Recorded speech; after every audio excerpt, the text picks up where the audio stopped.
Welcome to Cosmic Comics, Games and Collectibles, your zen of geekism. We carry comics old and new, magazines, toys, games like Pokemon, Magic, D&D. Want Godzilla, Ultraman, Star Trek, Ninja Turtles, Funko Pops? You'll find it all here. Shop our Cosmic Sound Room and pick up a record or two. Enjoy our Comic Coffee Lounge with a cup of Sasquatch coffee or a delicious menu item while geeking out over a super cool movie on our big screen. Come by and say hello to Maui. Cosmic Comic, Games and Collectibles. Superman loves us, and so will you.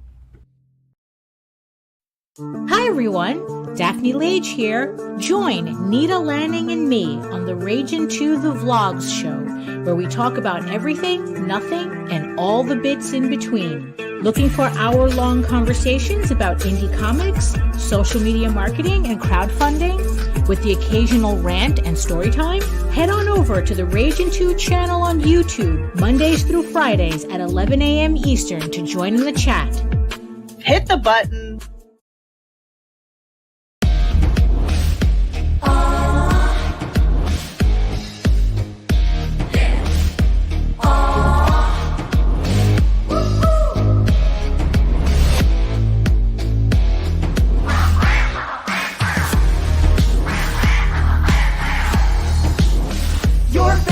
Podcast, it's Critical Blast.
And good evening, everybody. I am RJ Carter, Senior Managing Editor here at CriticalBlast.com, Chief Envelope Licker for Critical Blast Logistics, Myopic Proofreader for Critical Blast Publishing, and I answer the phones for Critical Blast Consulting most of the times if I'm not on my lunch break.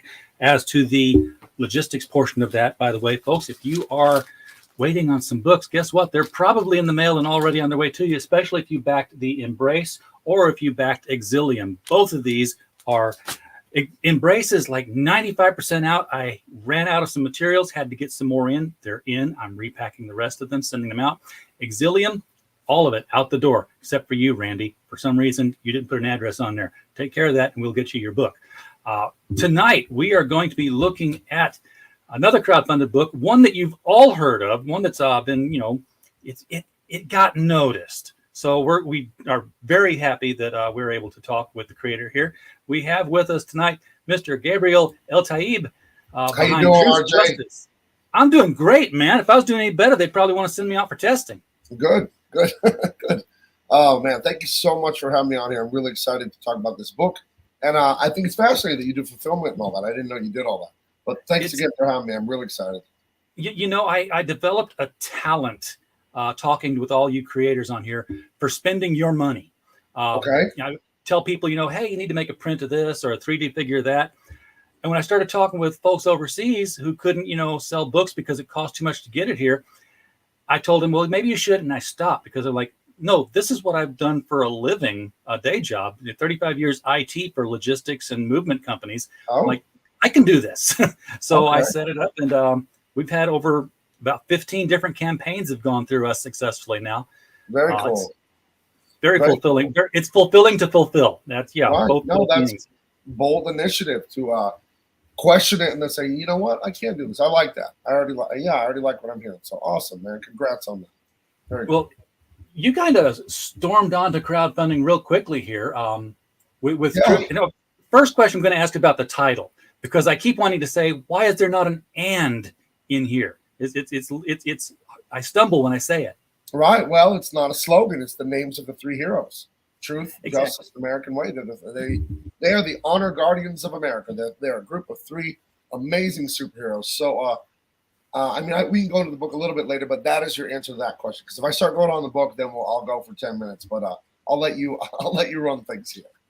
Well, we can talk about whatever you want to talk about. Sure. Obviously, the big news was when you left DC, because DC decided they were no longer going to use truth, justice, and the American way as the slogan for Superman. Right. It was a cumulative thing. Over the years, it started in the teens, I think it was like 2014 or 2015. They retracted that Raphael Albuquerque Batgirl cover with the Joker, like holding a gun to her head, and probably 2 people complained on Twitter that it triggered them or scared them or whatever. And I thought that was weird, but I thought it was like a one-off event. And I remember debating with my good friend Carlos de Anda. He's an artist for mostly Wildstorm in DC, but he's done all kinds of great work. We did Star Wars together and all kinds of things. But then I noticed it like a drum beat, just kind of picking up and a little more woke, a little more weird, and that's fine. There should be room for books like that. But it just like a mold growing on a fine piece of cheese. It just started spreading. And I'd just be doing my work on whatever book, Green Arrow, Green Lantern. I've worked on everything at DC. And I'm like, well, it's not my book, so I guess who cares? And now it's 10 books. Now it's 20 books. Now it's half the line. Now it's almost every book. And I guess that's what I get for not saying anything. I guess that's what I get for not speaking up. So eventually it's like the woke writing, the SJW writing, it's forget the politics and the morality of it. It's artistically unsound. And I take a lot of pride, and I really, really respect art, and I don't want to dishonor it. I realize it's a gift from God to be able to do this for a living. So, thank you, All American Comics. I'm a huge get for comics. Yay. I don't want to disrespect our culture. Forget comics from it, just our American and Western canon, our myths and legends. I want to be a part of destroying that. I think it's completely disrespectful, and but again, it's artistically unsound. I was talking to someone on a stream earlier today, and yesterday I've been making the rounds, and the verisimilitude in storytelling, where a story agrees with itself. You know what I'm saying? And the example I've been giving is like Jon Snow, Game of Thrones, fighting a dragon. We can all believe that. Suspension of disbelief, because the story has an internal logic. We could also believe, he has to escape. It's too dangerous. And we would also believe he escapes on horseback. All of that shares an internal logic of that world. Dragons are real, magic, fire breathing, whatever. But if Jon Snow escaped from a dragon in a 1993 Jeep Grand Cherokee, we'd all be like, what the hell? That doesn't make sense for this story.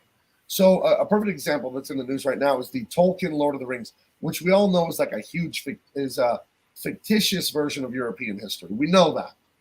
And they stick this lady, she's the dwarf queen, but she's a black woman and all that. And they don't put her in there because they care about black people. They want to promote people diversity. No, they don't. In woke, the religion is, I want to be glorified as a god. That's what the woke religion is about. It has 2 rules: no discomfort and pleasure at all times. And when you put that black character in there, when I do that, RJ, I do that. I put this black dwarf queen in there, and then you say, hey, that's not Lord of the Rings. And I go, ha, RJ is a racist, bigot, homophobe, and I am a hero because I lifted this black woman up, and I am just, everyone worship me like a golden god. I'm a hero for doing this. And that's what the SJW woke writing is about. And again, like Jon Snow escaping in the Jeep Grand Cherokee, it doesn't make logical sense from an artistic standpoint. And it is actually racist against black people and bigoted against gays and minorities. I'm half like Mexican and Arab. And we have our own stories, our own histories, our own cultures, our own heroes and legends and lore. If they want to make stories about minority people or whatever, then go into their cultures and do the hard work of the research and craft it and have a show. Oh, look at The Wire. Someone was talking to me about that yesterday, the great HBO series, The Wire. Most of the cast was black, but all the black people had different personalities and backstories, and it made sense that they were black because we're talking about that part of that culture in Baltimore. It wasn't like, oh, we're going to take this story about, Chinese people, we'll make them all black, or white people, we'll make them all Japanese or what. And they do it to virtue signal so they can be praised. That's what the religion of woke is all about. There is a God in woke, and it's in the mirror. And, culture is influenced greatly by our stories, our art, the things we tell ourselves about who we are as people, right? It's kind of like a give and take, like a game of tennis. Art reflects cult reality, but it also influences it. So I don't want to be a part of DC Comics telling white people that they're a bunch of racists, or telling patriotic people that they're bigots. Or I didn't want to tell gay people and black people and whatever other marginalized groups that they're victims, so they can go around sad and defeated in life and angry. I don't want to be a part of that. And when you want to destroy an icon like Superman, like they're called superheroes. He's the #1. He's Michael Jordan, Coca-Cola, Bugs Bunny, Mickey Mouse. He is the superhero. Bigger than Spider-Man, bigger than Batman, bigger than the Avengers. He may not sell more nowadays, but he is the superhero that they're all modeled after. And and you know exactly why they went after him. They went after him so they could destroy him and virtue signal. So I said, you want to do this? You're going to do it without me. I don't want to be involved. And here we are. So and like my partner on this, David Williams, fantastic artist, animator, illustrator. He got into DC Comics when he was 17 years old. He's in his mid-50s now. He's a genius illustrator. He's a penciler. We're co-creating the story together. He came to me with the story idea. I'm the main script guy like that, and we're working Marvel method. So I'll come up with the plot. I'll send it to him, and he'll rework it a little and show me something really fun and interesting.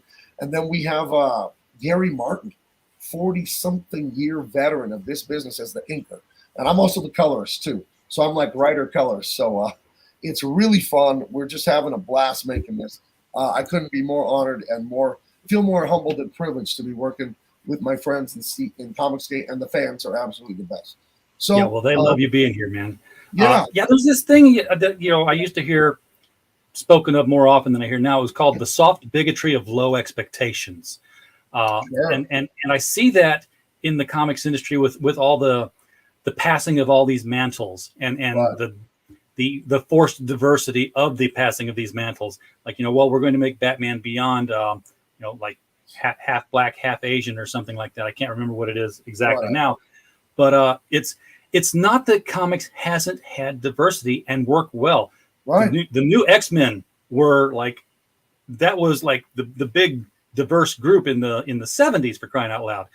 And it worked because they just wrote characters that just happened to be of different nationalities. Right. But now that's like this whole, you have to be God to be an SJW thing. It's this God complex. It's like, you're not doing all that well. I'm going to gift you something that's already been built by another culture, and it's going to be yours now. Right. So And what does that say about what they think of Black people and their own culture? Exactly. That they have to put them on top of a white story to make them valid human beings.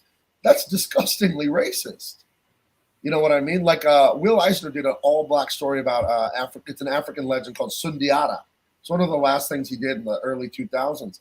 It's a great graphic novel. It's an old traditional story. I'm not sure which country, but it's an African story. And guess what? It stars a bunch of African people. That's how you do that. It's like, it's not that hard to do. So when they put the illogical mandate where we gotta have, many colors of Benetton in these stories, you break the logic of the story, like Jon Snow driving away in a all-wheel drive Jeep Grand Cherokee. It doesn't make sense artistically, and then morally, it's morally bankrupt because their incentive to do it. They're to David Williams, my co-creator on this, because what he's convinced me, and I know he's right, I knew this inside, but what he's verbalized to me so deeply is we don't need to yell at these people, fight with them, go crazy, roll around and love them. What we need to do is make our own books that show our point, that make beautiful art, that lifts everyone up, and we got to show people why this tradition is beautiful, precious, needs to be fought for and preserved. And when we do that, one thing I'm hopeful for is we're not going to defeat the woke. I don't want to defeat people. We're going to convert them. I know we are. They're going to see what we're doing. They're going to see us having fun, making beautiful art, the fans having a blast reading it, and they're going to see us making money too. Everyone loves making money. And they're going to say, well, that Gabe guy, he said all that stuff. I didn't like it. The book looks kind of cool, though. Then they'll read it and go, well, it was fun. I mean, I guess he might not be a bigot. And then eventually they'll be inspired to make their own like this and get that nonsense out of their head where everything they're making is so they can be praised. It's so transparent. It's so transparent. I could just see them typing the sentence and being like, oh, I am such a hero after they type the story. And it's like, Oh, yes. oh, it's the death of art. And like I said before, art is sacred. You are lucky that God allows you to make art in this reality we live in. So why would you disrespect it? It's so terrible to me. I've heard so many more stories of people saying, I heard this group was a bunch of bigots until I hung around them a while and then found out they weren't. I don't hear any of this like, no, these were just a bunch of fun-loving guys. But boy, there was this one time, the light just came on and I realized what a hate group they were. Right. I never see anybody go in the other direction. Right. Yeah. The only time my race or ethnicity ever came up was in the mainstream. I got a job writing a story for DC because of my race. They said so. Some little series they did that was only posted online. I think they're going to publish it eventually, called Represent. I had zero writing resume at DC. I wrote a ton in college and won a lot of awards for it, but I had no writing resume at DC, and they gave me a job like that to be a writer-artist because of my race. I took advantage of it and wrote a patriotic conservative story. But I don't think that's right to give people a job because of their race. But I think I took what they intended for evil, racial discrimination and hiring. I took what they intended for evil and used it for good. And the theme of my story was that race and all that didn't matter. And what mattered was our culture and identities as human beings. So yeah, I was really proud to be able to sneak that in. I'm surprised they published it, but okay. So I think it was Christopher Priest who said that Marvel and by extension DC, they don't hire writers anymore; they cast them. Right. Jeez.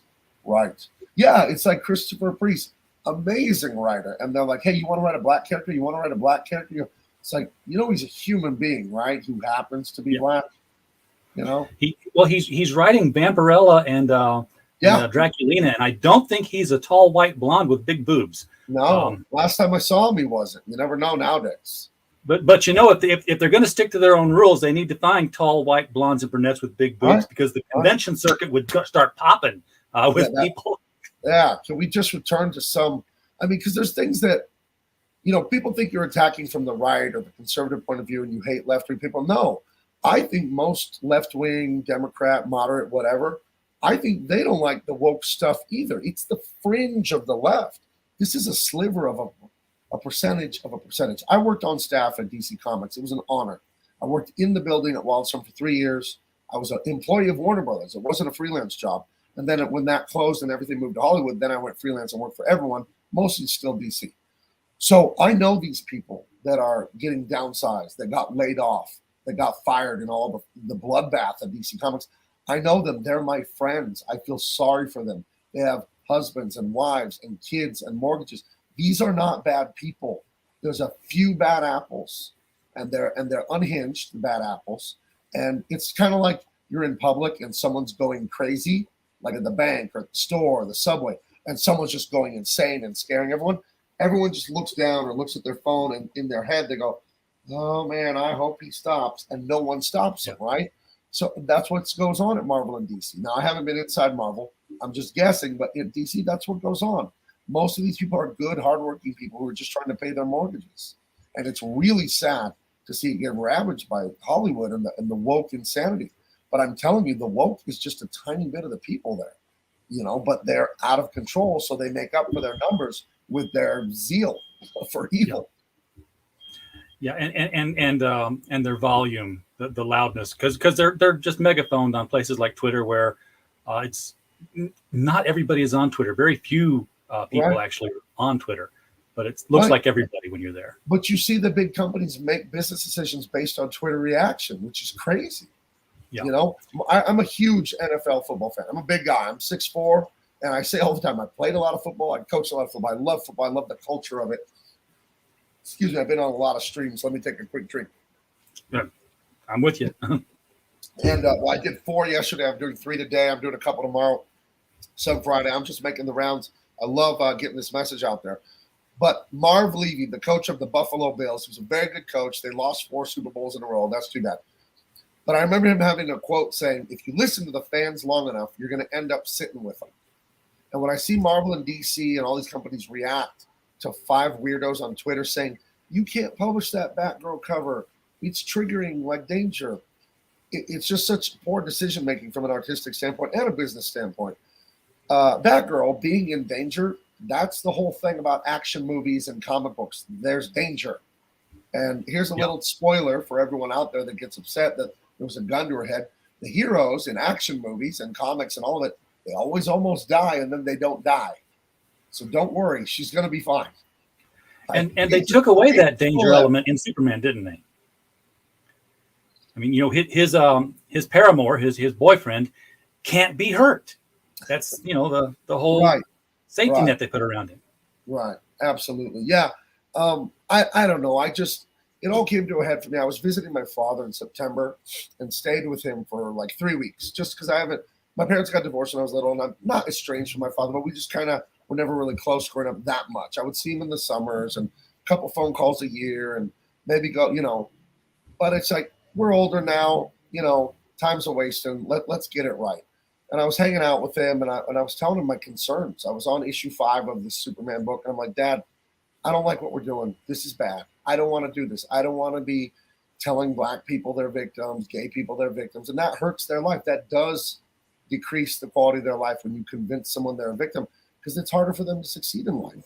If I told you were going to play me in Monopoly or tennis or any contest, but I also told you I'm going to cheat and beat you, why would you want to play me, right? I said, I get to cheat and you can't stop me. Would you even bother playing me? So when you tell gay people, black people, women, immigrants, Mexican, Arab dudes like me, when you tell me that white people are going to cheat and there's nothing you can do, it lowers your motivation. It hurts your quality of life. I don't want to be a part of telling stories like that. I want to tell people you can dare. You can be brave when your knees are shaking with fear, and you can still overcome and win. That's what I want to tell people with my stories. And I don't care what color you are. Who cares? That's one of the least interesting things about people. What's interesting about people is their mind and their heart. So forget it. Especially when you're like me, when your father is a Muslim, Arab, and your mother's Christian, Mexican. I am very diverse myself, and I see that these distinctions, and when we use them for hatred, it's silly. It's so silly. What part of me is Mexican? What part of me is Arab? What part of me is the Turkish grandmother? What part of me is the Native American whatever? Like, really? Should I be like fighting myself because all these different races? It's crazy. So no. We got to focus on uplifting, happy, exciting, dangerous stories that just uplift people and make them so thrilled to read it and make them think that life can be good and can be better than what it is today. And that's what David and I are going to do, along with our buddy Gary Martin, the inker. I love it. I feel blessed to do this. And I've got the page pulled up here. I'm getting ready to load it just a second here. I wanted to ask one thing, though. When you did pull away from DC, when you announced I'm gone, did that come as a surprise to the company, or do you think your coworkers so they weren't like, well, we were waiting for that? Oh no, because again, in the religion of woke, they're a bit racist and bigoted, and they categorize you as a minority. And if you say all minorities are the same, that is literally the definition of bigotry. But since I'm a minority, they just thought, well, he doesn't praise Trump online, he doesn't say anything political, and he's brown, so obviously he loves Hillary Clinton and hates America and fill in the rest, right? And I just knew to keep my head down, keep my mouth shut so I could pay my mortgage. And I think that was a bit cowardly, but I'm over it now. Talking to my dad, I just told him I couldn't do this. And he said, well, you can't quit. You have a contract. That's low class. He said, just tell him you'll finish the contract. And that contract went until about now, maybe into April, depending on how deadlines got busted. I'd still be working there. And I offered to, but I was going to work in Comicsgate openly full time. And because I criticized them on Ethan's show and said, I famously said, I'm tired of this shit. They don't have the right to ruin these characters. I said that on Ethan's show. They called me up the next day and said, you know what? You don't need to finish that contract. And I argued and said, no, I'm going to finish it. We went back and forth. I talked to lawyers, blah, blah, blah. Long story short, they paid me for the contract and I didn't have to finish the work. So that's cool. Free money, I guess. So I freed up my schedule to work on my own stuff. So I would tell anyone out there, if there's something good that you need to do and you're afraid, do it. I just had to trust God and say, God, please don't let me fall. So I stepped into that canyon, that like Indiana Jones, that black chasm he had to step into with the invisible rock bridge. With the glass bridge. Yeah. Right. I had to step into that, and I didn't fall at all. God lifted me higher than ever. My life is literally better than it's ever been right now. I'm happier. I'm healthier. My relationship with my wife and my kids don't even think about business. everything is better. My relationship with my father, all of it. And it's just because I had to be brave. And I remember reading Game of Thrones, a pretty good books. The TV show was hit or miss. But there was a thing in there, I think Brandon was talking to his dad, Ned, and something horrible was going to happen. He said, "Aren't you afraid, Dad?" And he said, "You can only be brave when you're scared." Yeah. So it's like you don't have an opportunity to be brave if you're not scared. So I would encourage any of you out there, if you need to do something and it's the right thing, you got to do it. I'm an example. Follow the law. I'm not encouraging any chaos. But if there's something you got to do, you got to stand up for yourself, stand up for your family, your country, whatever you need to do, stand up. Because these bullies, they shrink when we stand up, and then we can move on to victory. We can just forget about it. So in pretty short order, you came out with your buddies with this, and I was like, was he thinking of this for a long time, and this just gave the opportunity, or was this like, I'm out, let's take something and make it now? I was going to do another one that was like a Jean-Claude Van Damme movie called Beef Law, and I'm still going to do it. It's all about underground street fights and Chinese and Russian mafia. And I was working on that, and I was working on the science fiction one. But then my friend David Williams, animator and character designer for Ben 10, Superman, Batman stuff with Paul Dini and all that, comic book artist since he was 17 years old. DC Comics hired him when he was in high school to draw comics, and he worked for Image and Rob Liefeld and all that. But he mostly spent most of the last 30 years working in television and consumer products. That's why too many people might not know who he is. He's a master illustrator. He's a freaking artistic genius. He's leveling up my game all the time, helping me to get even better and better and better at drawing and thinking about color and everything. He came to me with this idea. I guess he'd had it for a while. And he said to me, DC Comics is going to fumble the football like this. Let's pick it up and run a touchdown in the other direction. If they want to say America sucks. And remember, Jim Lee put out that press release like, oh, we're not going to say truth, justice, American way. We're going to say truth, justice, and a better world, or whatever the hell they're saying. Tomorrow. Yeah, they said both. They said better world and better tomorrow. One was in the script I worked on, and one was in the press release. If they want to get rid of that, which I think is egregious, then fine. We'll pick up that football and run it in and do a nice touchdown dance and everything. So this is an idea he had marinating for a while. He gave me the basic idea. I wrote out a script, like a plot, and we're working Marvel method. So I send him plot. He changes things, and I change things, and we're having a ton of fun on Truth, Justice, American Way. I couldn't be happier. This is what it's all about, being a creator. Now, when I look at the characters, I love the designs, by the way, and the idea. But I think I see it as sort of a poke at DC, saying, this is what you used to have. This is what you used to do. Wonder Woman, of course, lasso of truth. Batman, all about justice. Superman's blue and red, and he's Mr. American Way kind of guy. And now you've got these archetypes. They're not copies; they're archetypes standing in here. Was there any of that saying, let's show them how it was supposed to be done? I mean, I guess in an abstract way you could say that. I don't want to come from like an angry, vengeful place, but like definitely that's in there. Like, hey, not DC, like mainstream comics. This is how you do it, guys. This is what you do. This is what you guys aren't doing because of all that virtue signal writing. Stop trying to get praised for your writing that you're some hero, and excite people, thrill people. That's what we're doing here. My book does not preach from the right wing. Oh, no. It doesn't preach from conservatism. It preaches from values that everyone can agree on. Heroism, bravery, self-sacrifice. I don't consider those right or left-wing values. Those are human values. You can find those stories in all human culture, all human history, dying for your friends, fighting for your country, fighting for the truth, fighting for justice, and the American way. And if you're Polish, the Polish way. And if you're Mexican, the Mexican way. And if you're Chinese, the Chinese way. People should always be patriotic for their country.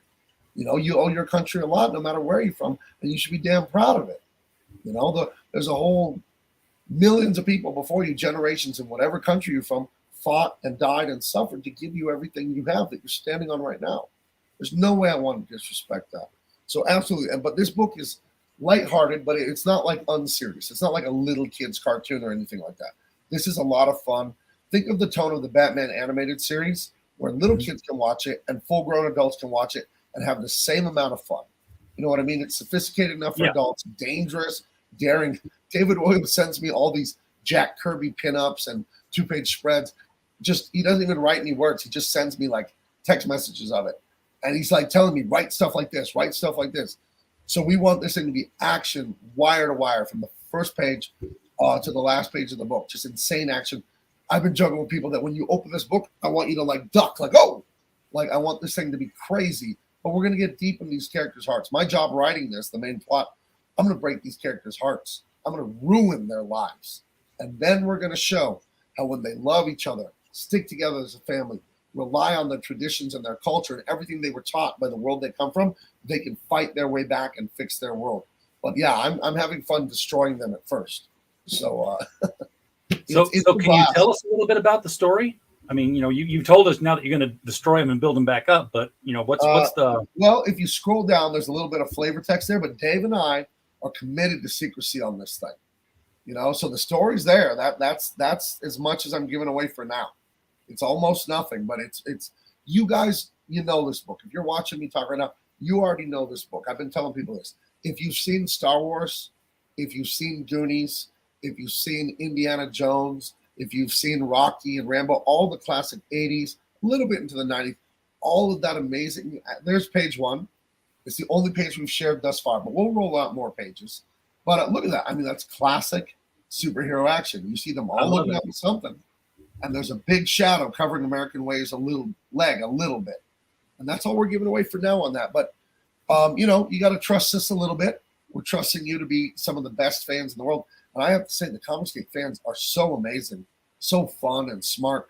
You should check out Cecil. That character, Cecil. What a guy. He had me on his show last night for 4 hours, and it was a riot. I haven't laughed that hard in ages.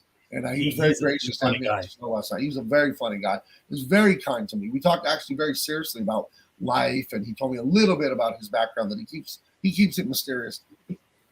But being here, being in this community, these fans are the greatest fans in the world.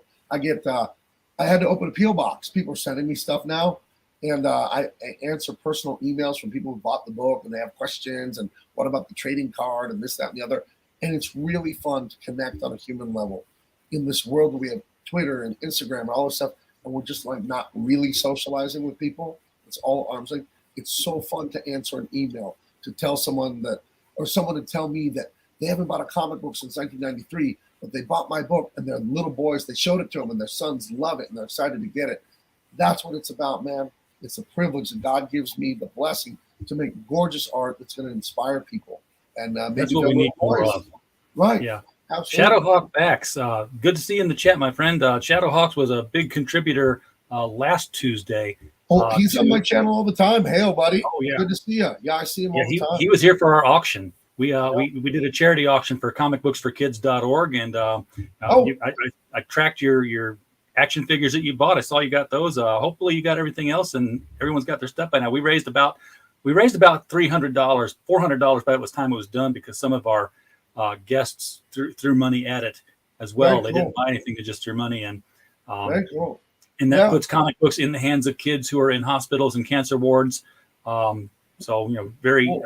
I love cb4k.org. Scroll down. I have a tier in my thing for that. Right there. Oh, look at that. Yeah. There. You can buy it on mine and contribute. You'll get one, and I'll send one off to what's his name in Chicago. I talked to him on the phone. Great guy, the guy that runs it. Yeah, Mark Weiss. Yeah, I think I'll have him on my YouTube channel soon or something. We talked about that. But absolutely, I had a tier for that, because when I say these things, I'd come on here and talk. Talk is cheap. Everybody knows it. I put my money where my mouth is. I gave up an easy career at DC Comics. I was a superstar there. They loved me. They gave me so much work. Before COVID hit and business was still good, I made 6 figures in the mainstream. I'm not lying. Yeah. After COVID hit, my income went down like everybody else's. But I could have just stayed there another 20 years and then been a sad old man who was ashamed of what he had done. Who was ashamed that he helped destroy American culture. And had nothing to show for it, because none of it was yours. Not even to mention that, right? I mean, I get royalties the rest of my life. You get them every quarter, as long as the books you worked on sell. And but I wouldn't want to sit there as an old man, as a grandfather, and my grandkids are crawling on my knees, and Superman doesn't exist anymore for them, or Batman's out of business because of me. So my grandkids can't have that. Because the world you and I live in today, it was built by our grandfathers and great-grandfathers and great-great-great-grandfathers. I'm not building this world for me today. I am repaying what was done for me by generations, countless generations. And that's a duty I have. I can't destroy these beautiful things that were given to me. I was just born and Superman already existed. What right do I have to destroy it? How dare you do things like that? Yeah, because, when you're at the position where your kids might, see old Superman and say, wow, this is a really great story. Yeah. When did it change? Oh, it changed here. Hey, how come Dad's name is on this book? What'd you do, Dad? Right. I mean, my father's Libyan. Gaddafi killed my grandfather, killed some of my dad's friends. My father legally immigrated here in the 70s so I could be born in the land of the free and the home of the brave. Do you think I want to spit on this country when it's given my dad and me? Would I be this if I grew up in Libya? Would I be doing this for a living? No. There's literally not one mainstream comic artist who lives in Tripoli right now. It's a very tough place to live. I have relatives there. And so I'm grateful for what we have here. Are you kidding me? So, yeah, I won't be a part of destroying things. I want to be positive. I want to be fun and happy and lift people up. And I just want to entertain people. When you're reading this thing, I do want you to transport back to Saturday morning. You got a big bowl of Lucky Charms. You're watching your favorite cartoon, and you're just thrilled to be alive. That's what we want to do with this book. Yes, just make people happy and inspire them. Yeah, I keep seeing the 3 covers here, and I told you I spend other people's money when I have them on here, and talk about tiers they don't have. I thought that this was something, and then it wasn't. Like, well, why don't they have that? Did you ever think about doing a triptych of covers? The puzzle where it's like, hey, here's truth, here's justice, here's American way, but it's all one big picture. We discussed that at first, yeah. But then David wanted to do, if you go up to the big images of the covers, you can see that the graphic design of the covers is the same every time. So you have a big hero, and then a medium hero, and then a faraway hero with the background. Oh, yeah. So that was the design he landed on. I thought it was groovy. I thought it was really cool. It is a cool design. Because he wanted all 3 heroes on each cover. Because if we did a triptych, then they wouldn't all be on each cover. You know what I mean? Yeah. We'd have to spread them out. So he definitely wanted all 3 heroes on each cover. So now, yeah. Is this another cover as well? No, that's just some concept art of some other characters. We'll not go into it. Secrecy for now. Could be good guys. Could be bad guys. Could be anything. Who knows? This is lies, injustice, and communism right here, folks. There you go. But yeah, I don't know. Every day I wake up so happy thinking about this thing. And I don't know. It's just such a privilege to do this. I'm so grateful. I'm giving it my all. I absolutely love this thing. You jumped out with a strong merch game, too, for your first campaign. A lot of people don't do T-shirts and stuff on the first tiers. They've sold really well, and I'm really excited about it. Yeah, I think they look fantastic. And that right there is the experience of David Williams working at Warner Brothers Consumer Products. I look at these characters he has. You want to share my screen really quick? Yes, I was getting ready to do that. I just waited for your cue. When I look at his designs, I'm like, oh, these are action figures.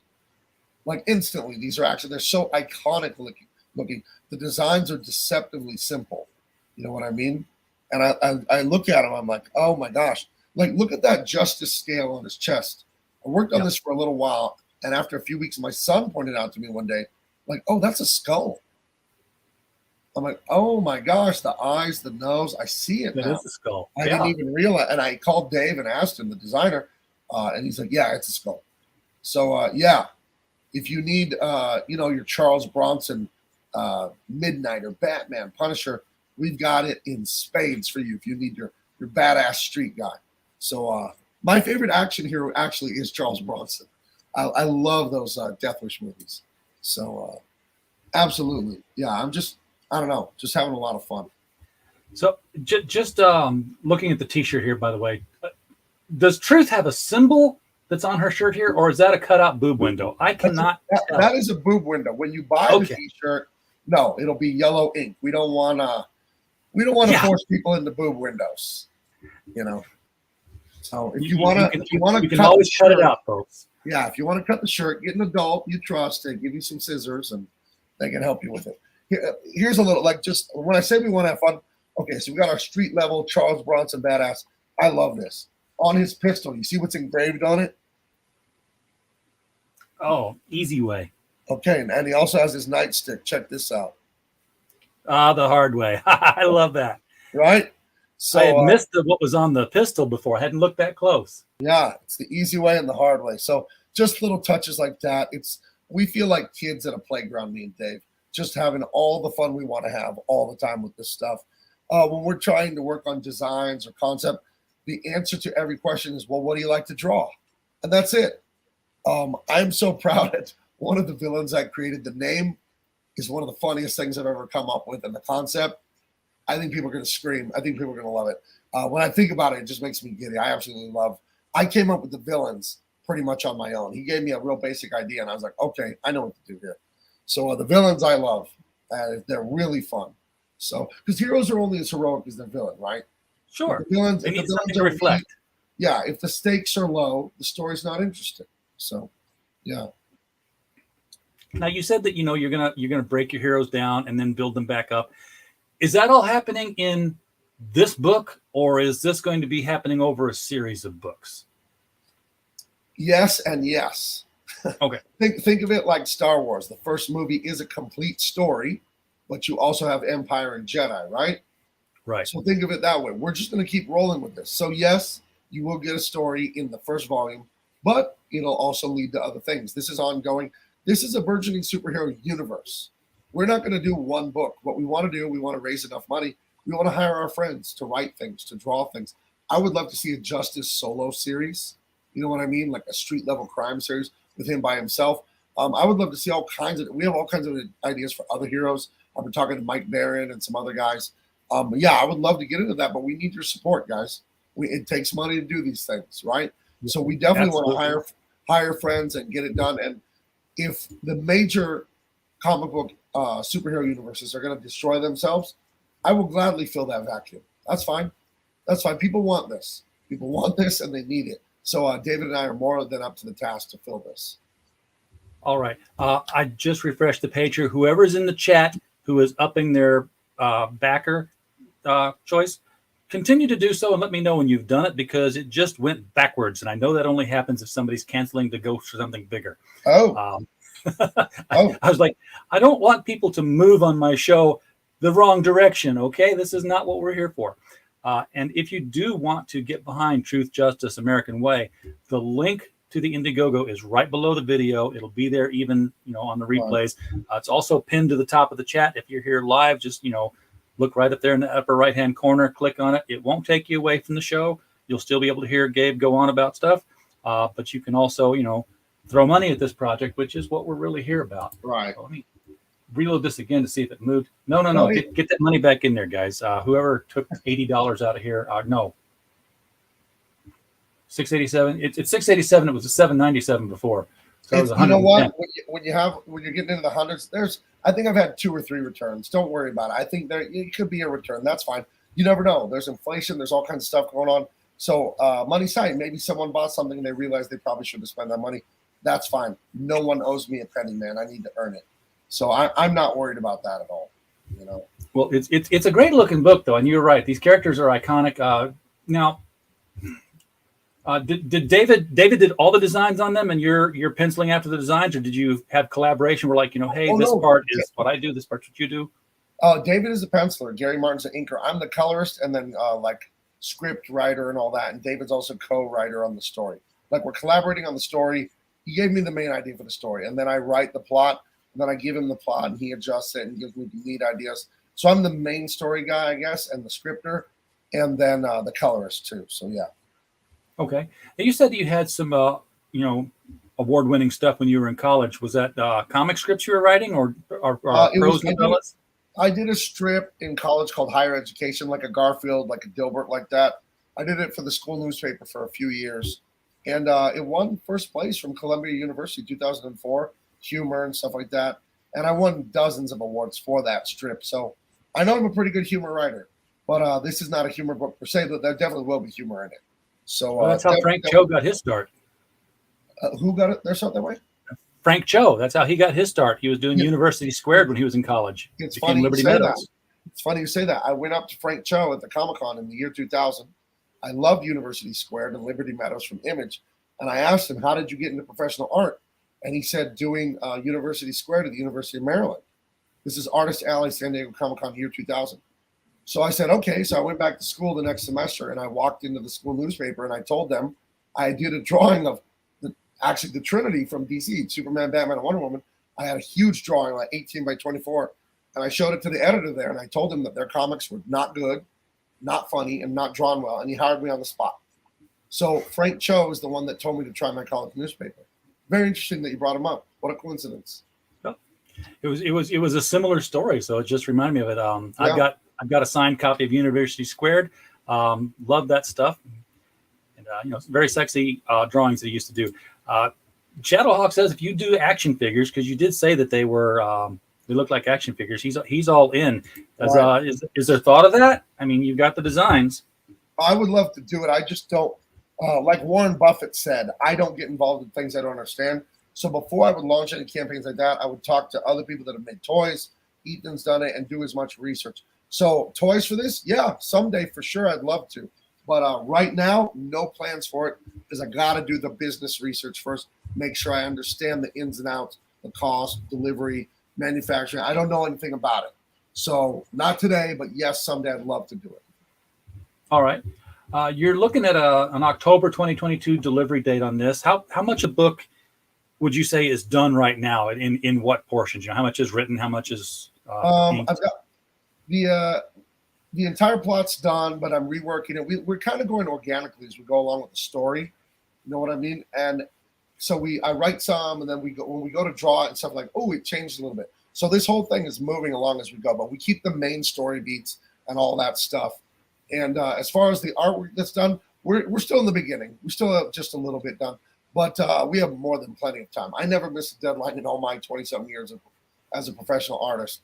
So we'll be on time for sure. I made it October because I've never done this before. I want to give myself as much time as possible. Don't hold me to this.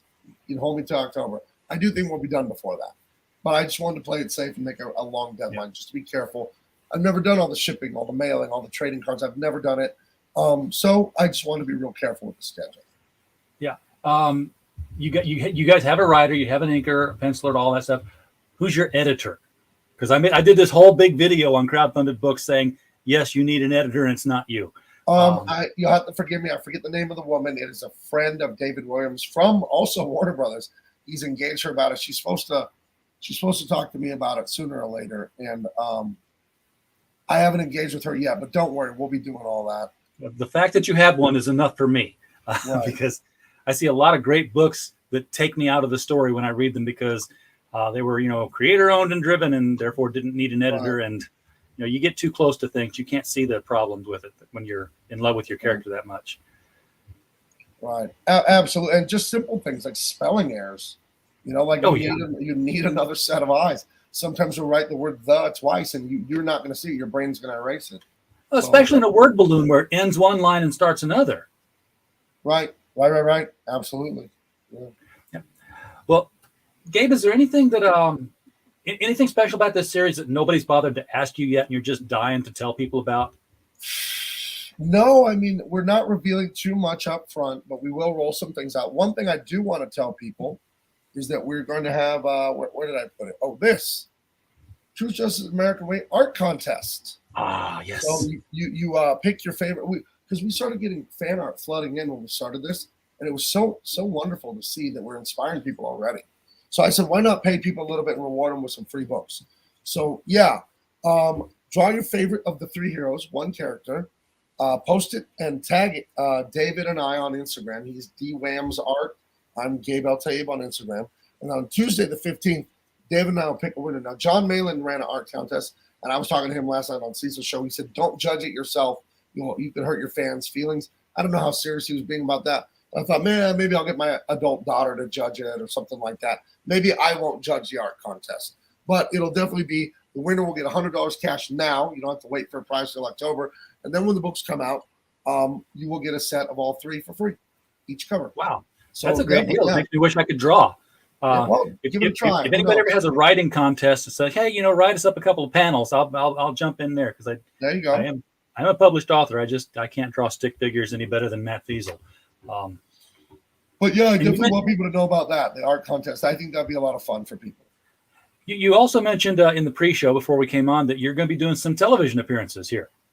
Yeah, I'll be going on America's Voice with John Solomon and Amanda Head. I haven't confirmed the date, but I know I'll be going on probably about 2 weeks from now, and I'll be going on Grant Stinchfield for the third time on Newsmax. And I have another TV producer I'm working with for another spot, but I don't want to say anything about that yet because it's not confirmed.